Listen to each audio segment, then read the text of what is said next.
Hi, I'm Erin Meese, And I'm Kristen Ireland, and this is our podcast, The People Spark. helping ag leaders get out of the weeds and lead with clarity and confidence. So, one of the things, we've had two discussions leading up to this point. First of all, Erin, why did we decide to do a podcast? Well, one of our favorite things to do is to be kind of teaching a workshop or be on stage where we can help to speak on a different topic that's impacting ag leaders. And knowing that those things happen kind of sporadically throughout the year, and in many cases, like, you can't go to all of them. This was a better way for us to try to be able to reach ag leaders and do some of the things that we do, like teach, like help instruct and help share information and knowledge in a way that could be consumed and people can use it right away at any point. It's right at their fingertips.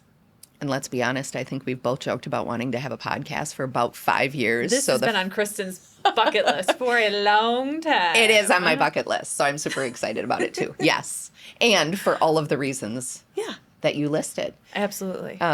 We get a lot of, I think we started hearing this early on, one of our first speaking engagements, January of 2019. We got up and started talking, and some of the people in the group were a little bit hesitant because they knew we had an HR background. I think we were actually termed by one of the participants, "Oh, you're the HR people." The HR people. And when we got done, he said, "That was different than I expected." And that is, I think, one of the powerful aspects of sitting down and having a conversation, because once we talk through it and we get through some basic information, how it applies, it's much more relatable. Yeah. So I feel like this is a way that we can bring that to life. Well, and one of my favorite things, so that's a blast from the past. Yes, so it one of my is. favorite things about that particular speaking engagement, because that was our very first one after we had started the business, left perfectly good full-time jobs with benefits. And we get there, and so this particular group was a group of ag business owners, peer group. And so it was not a big speaking engagement, not a big thing on stage. And we were given the instruction that, hey, prepare content for like 30 to 45 minutes, and we'll go as long as people have questions. And we said, okay. So we prepared that.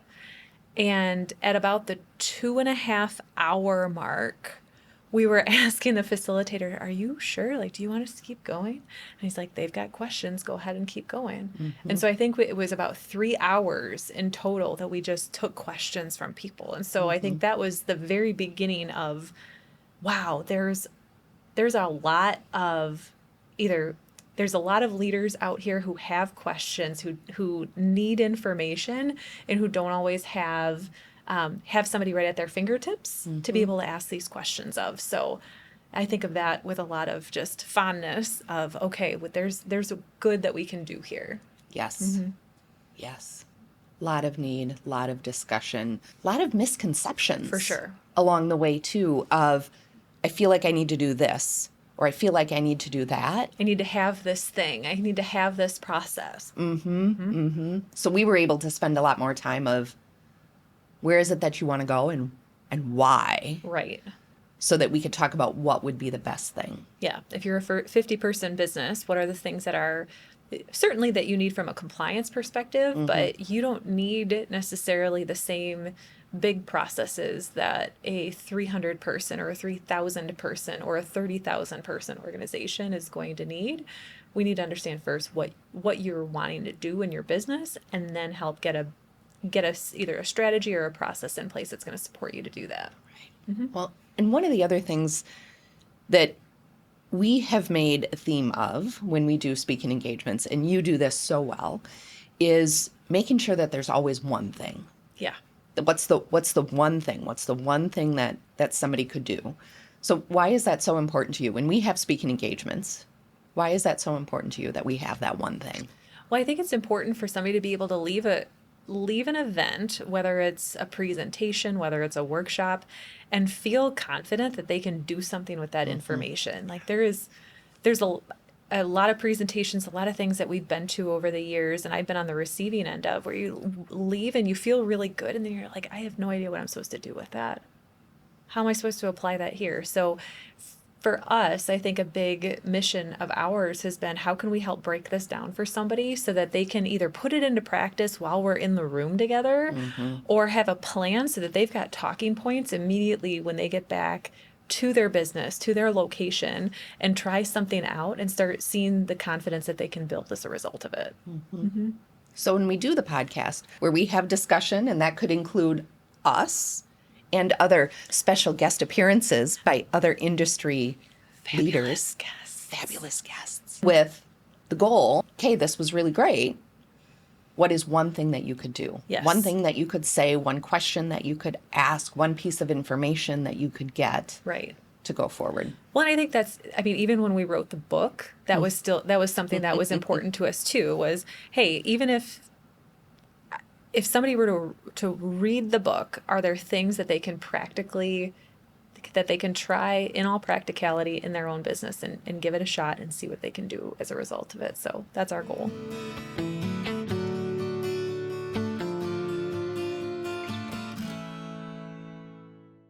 So one of the other things that we spent a lot of time talking about, since the podcast has been a dream of ours. Yes. Especially Kristen. Especially me.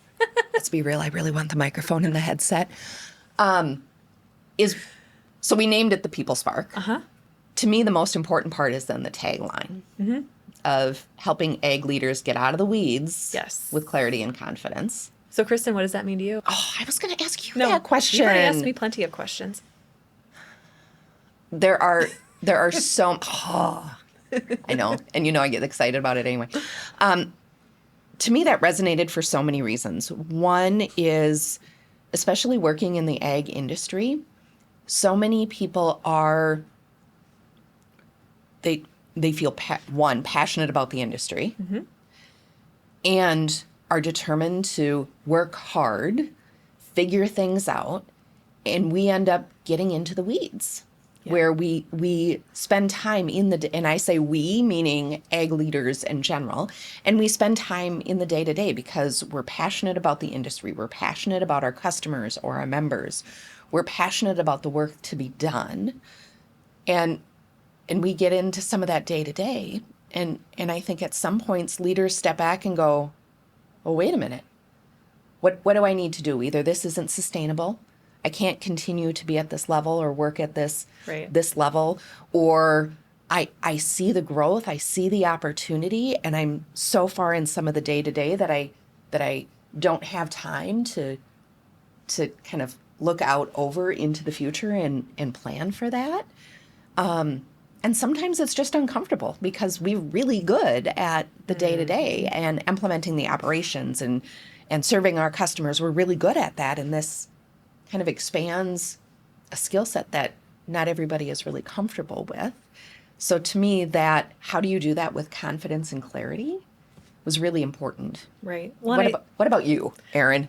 Well, I think it's stuff that we've even worked through as business owners too over the years of you get really good at working in the business and around, to your point, around what needs to be done, and you're really good at it. That's what has built your business to this point, that there's not a lot of opportunities to work on the business. And so that's our goal in this too, of giving you some of those things to help you kind of zoom out a little bit and look at what needs to happen across the entire business. So, if you're growing the number of locations, if you're expanding the number of employees, there's all kinds of different things that we've seen, or even looking potentially at other, either whether it's an acquisition or mergers, all of these things change your business fundamentally. And so it's important to understand really where you want to go as a result overall and that's going to require you to zoom out of the day-to-day.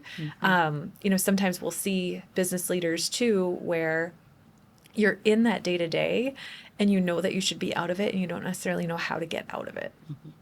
And then people continue to come to you with questions that you feel is kind of pulling you back into it, and not in a way that you mind necessarily, because again, that's where our passion is. That's what we get excited about. That's what we can do well.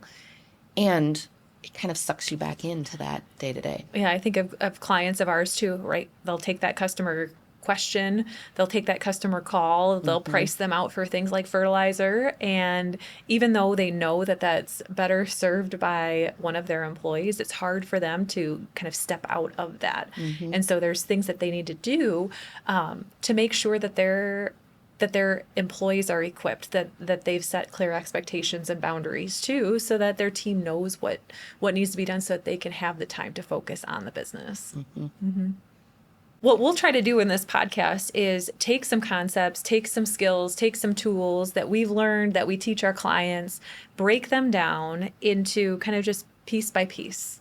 And over the course of probably several episodes, we'll take different models, we'll instruct, share what we know, share how it might apply to you in your business, and then share that one thing of how can you look at this, use this lens now to look at your own business and to apply it. What would you add? Is that they get a spark at the end? Nice use of the spark. I'm not sure it is. We haven't made that official, but there could be a spark at the end of every spark at the end of every episode. Just a little. Yeah. Sometimes the sparks may be bigger. Sometimes they may be smaller. Yeah, we'll leave a little spark. We'll leave a little spark. Sometimes the sparks might be from us. Sometimes the sparks might be from our fabulous guests. Exactly. Right? Exactly. What's the one thing that they did to make a difference? Yeah. Because it's important, I think, to hear not just from us. I think it's important to hear from people who have been there, right? That understand what other business owners are going through, understands the fluctuation, understands the cycles within the ag industry overall, to help remind us even too that it's everything comes back around, that right, that we've all been through different parts of it, and that there's good things coming. Yes. Did you know that contrary to what we might think, 96% of employees want feedback, whether it's constructive or recognition? Yet another survey found that only 5% of managers provide critical feedback to employees, even though it's important for their development. What's behind this? Nearly half of managers, 44%, find giving feedback stressful. Nearly a quarter, 21%, avoid giving it altogether. They feel it's uncomfortable, they don't want to demotivate employees, and just aren't sure how to do it. And the repercussions of not giving feedback end up impacting you and your business through lower productivity and profitability, decreased employee engagement, and increased employee turnover. I'm Erin Meese with People Spark Consulting. For the last several years, we've built our business around supporting ag supervisors and managers develop their coaching and feedback skills. Why? Because leaders coaching their teams create more engaged teams, and these more engaged teams create the workplaces that bring more employees into the ag industry. Our leadership transformation program was designed to be straightforward and practical, providing content in digestible chunks, supporting participants through personalized feedback, and providing participants an environment to learn with other ag leaders across the industry. You might only have a couple of managers or supervisors, or you might have an entire team of them.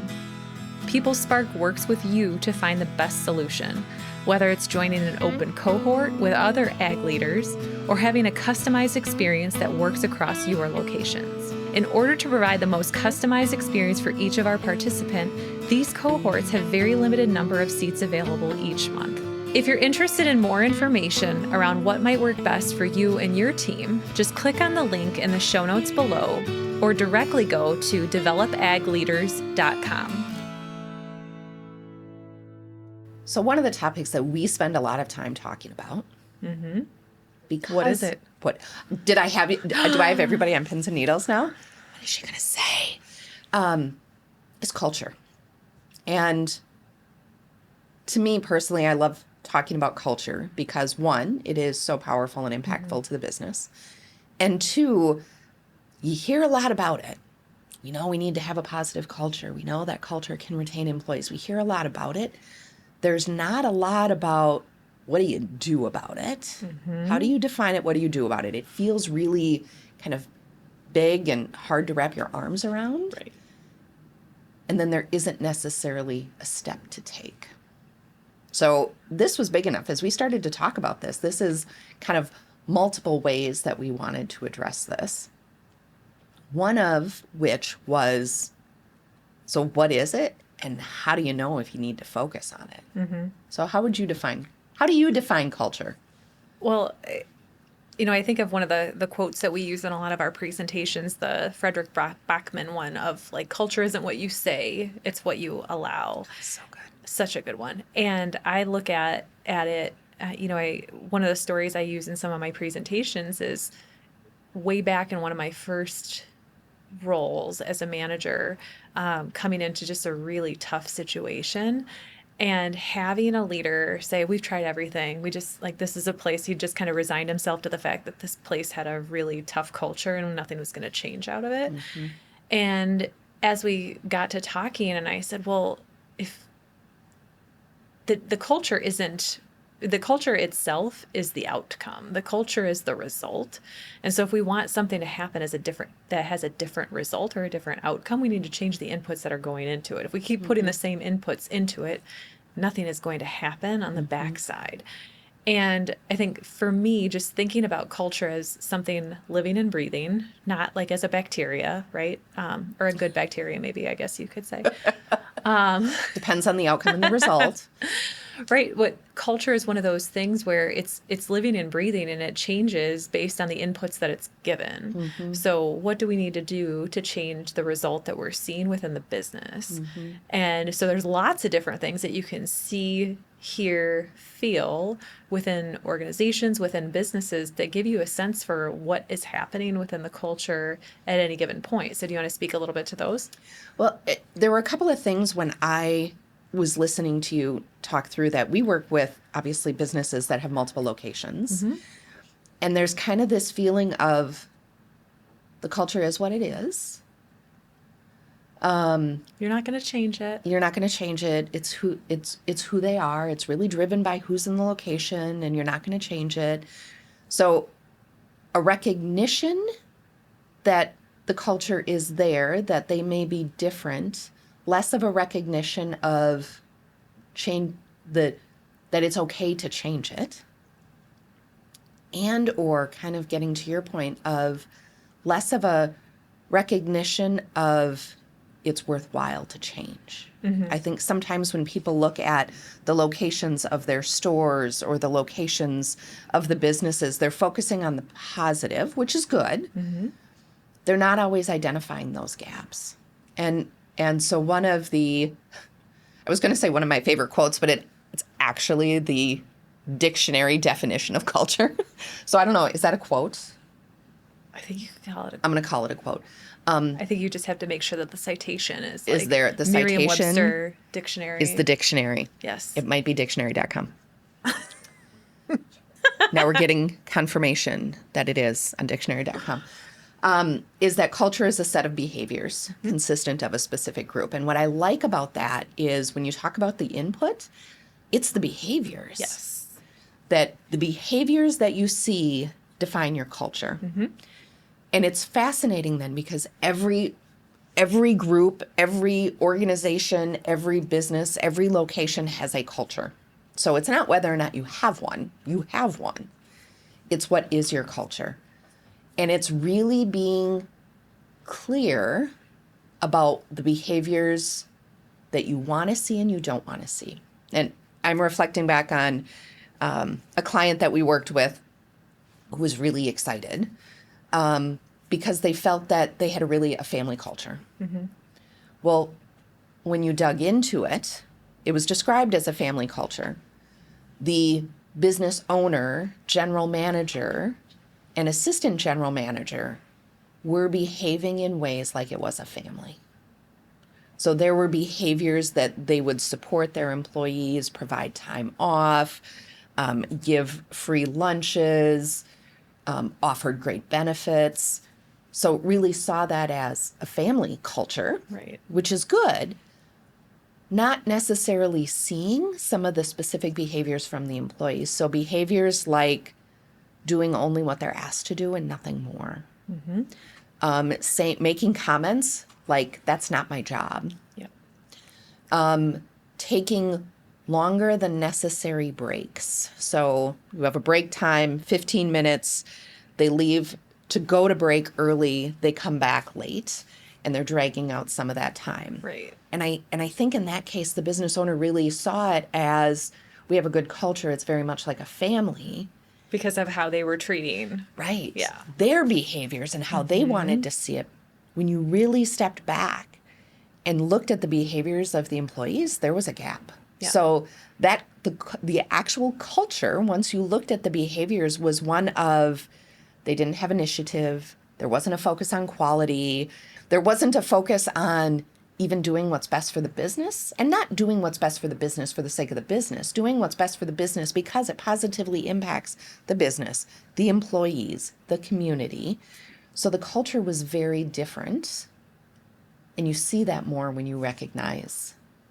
You see that gap when you start to recognize more of those behaviors.